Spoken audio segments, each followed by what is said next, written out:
The TPS pigtail made it in for the NSX here. Here's the part number. It took forever to find this thing at a decently reasonable price. Like everywhere I found online was like $50, $60, but I was able to get this one for like 40 bucks. So hopefully the price changes a little bit, but here's the connector. So, and it looks correct. So we will start wiring this thing up. So we've got the NSX throttle body back on. We're working on getting the throttle cable side situated, but what we need to do is figure out what's going on with our TPS wiring here. So I don't know, I looked at the diagram that I could find and it's not very good and the colors don't match. So what we're going to do is we're going to just trial and error the TPS. Now the TPS is pretty simple. It makes a 5-volt circuit. So one is 5 volts, the other is sensor ground, and then finally is the signal output. So what we're going to do is we're just going to carefully twist these wires and make sure that the 5 volt doesn't short for us to find which one is TPS. And when I extended these wires, I just remember what was what, and I think we actually got it already. So yeah, so we got it already. Now TPS isn't obviously working, so that was way easier said than done. Okay, so now that we have the TPS done, we're gonna go ahead and just key the car off, and then we're gonna get started on doing our wiring now that we have the TPS connector in place, and we've got the IAC here ready to go. So I might have jumped the gun on doing this harness here. I didn't realize that this pigtail was so long, but this pigtail actually reaches over to the stock wiring over here.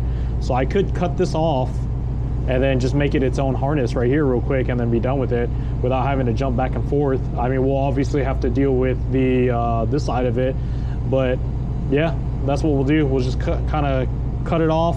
We'll cut the old the heat shrink here off completely, and then these wires are just long enough here.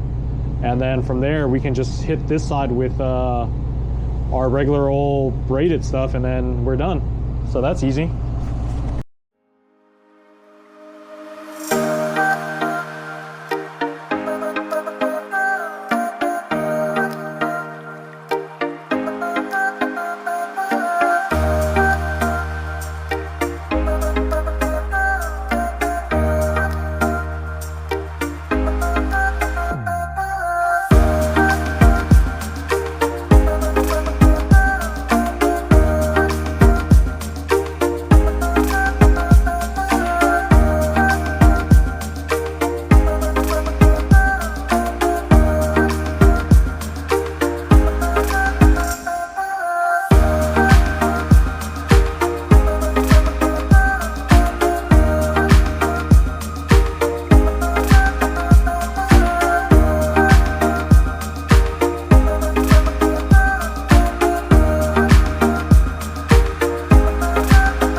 So we got the soldering iron with the knife tip here. We're gonna let the soldering iron come to temp.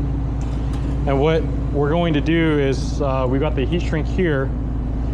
And what we really want is the smallest one that we can get that's going to fit through this. So you see it takes a little bit of work to get into here, which is fine. It's not a big deal. What's gonna make this part difficult though is that we have to measure everything. And I would measure the idle air control valve, but the connector's missing.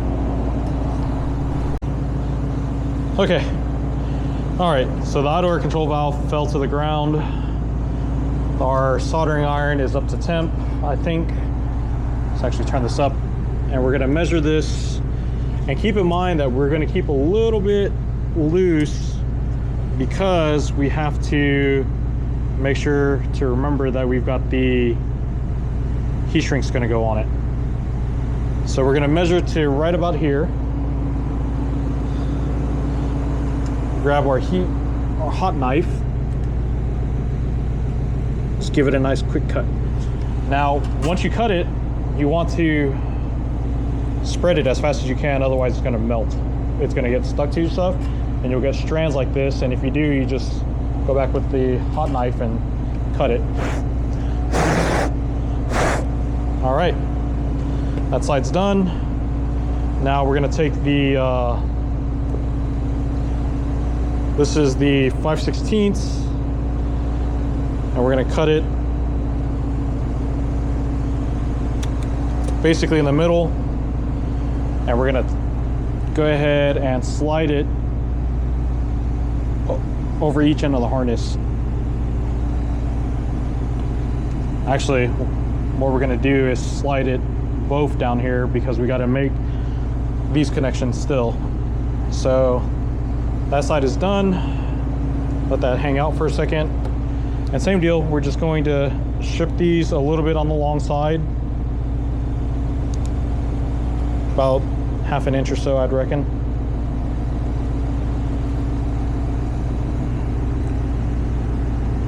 Just go ahead and get a little bit more off of this guy as well here, and a little more off this guy as well.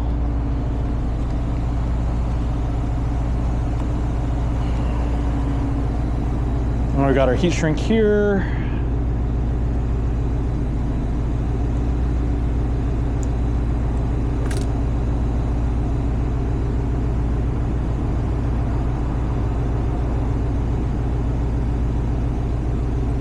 Slide this over the long end. Slide this one over its respective end. And there's nothing wrong with double checking your work just to make sure. Now with idle valves, they don't have a polarity. So on certain ECUs, you do need a diode for power, but there is not a polarity. You just got to know which one's which. The Haltech though, I do not believe has an issue or needs a diode.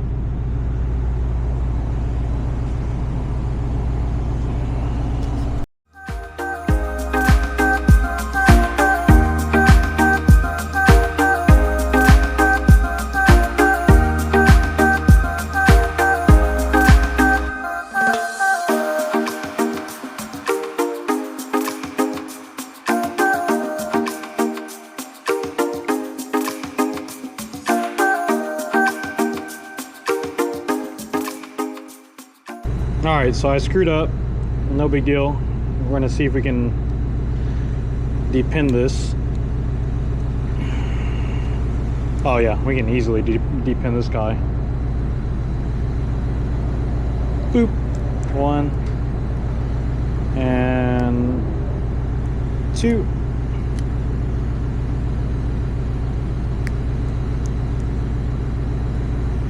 So I screwed up because I didn't really measure these things. A little bit too long.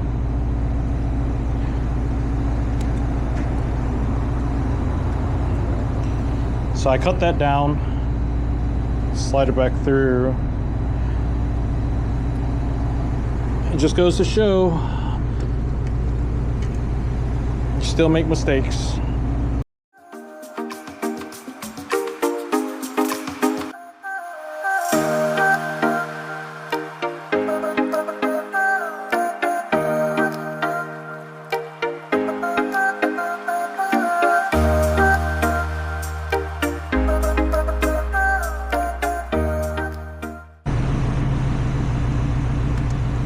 So our branch is all wrapped up there in the Tessa tape, and then we've got our TPS connector, the coil connectors down there, and then the IAC wiring is all there. It's obviously not routed, but that's just essentially how it all looks. So that's it completed right there. Now we deal with our actual throttle body type stuff, and we are on the move.